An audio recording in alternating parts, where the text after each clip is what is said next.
এই মিয়া, কে আপনি? আপনি আমার বাসার ভিতরে কি করেন? আমার নাম স্টাইল। আপনার বাড়িটা অনেক সুন্দর। তো কি সুন্দর খোলামেলা, অনেক বাতাস। আমি থাকবো এখানে। ওই মিয়া, জানতো আপনি বাইরন আমার বাসা থেকে। আরে মেয়ে, একটু থাকতে দিলে কি হয়? আরে এ কি আজব কথা, আমার বাড়িতে আপনি কেন থাকবেন? খালি আমার আমার করেন না তো, এটা এখন হইতে আমারও বাড়ি। দাঁড়ান, আমি পুলিশে ফোন দিতেছি। দেন দেন। কি ব্যাপার, কি সমস্যা? এই লোক আমার বাড়ির ভিতরে অবৈধভাবে অনুপ্রবেশ করছে, এখন বের হইতেছে না। এই বেটা, কি রে, ঘটনা কি?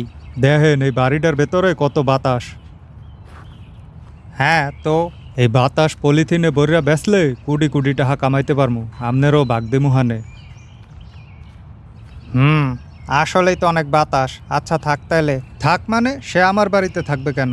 তোর মেয়া, খালি আমার আমার লোকটার ঘর বাড়ি নাই, তারও তো একটা থাকার জায়গা দরকার। হুম, এখানে কত জায়গা, আপনি একলা এখানে থাকবেন? এখন হইতে সেও এখানে থাকবো, কিন্তু আমার তো পরিবার পরিজন আছে। তোর চুপ থাকেন তো, খালি বেশি কথা কয়। চুপ থাক, নালে কিন্তু দিমু ধরে।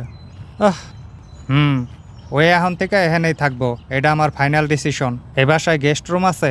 হ্যাঁ। তাইলে তুই এখন হইতে তোর পরিবার লইয়া গেস্ট রুমে থাকবি, বাকি রুমগুলো আমি ভাড়া দিমু। কি? যা কয় হনেন মেয়া, ভাড়া দিলে কত টাকা ভাড়া আইব? টাকার ভাগ কি আমিও পাবো?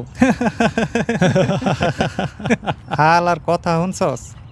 এক কাম করি, হালারে বারান্দায় পাঠাই, কি কন বড় ভাই? হ হ, এই যা, তুই এখন হইতে বারান্দায় থাকবি। যা যা, তাড়াতাড়ি যা।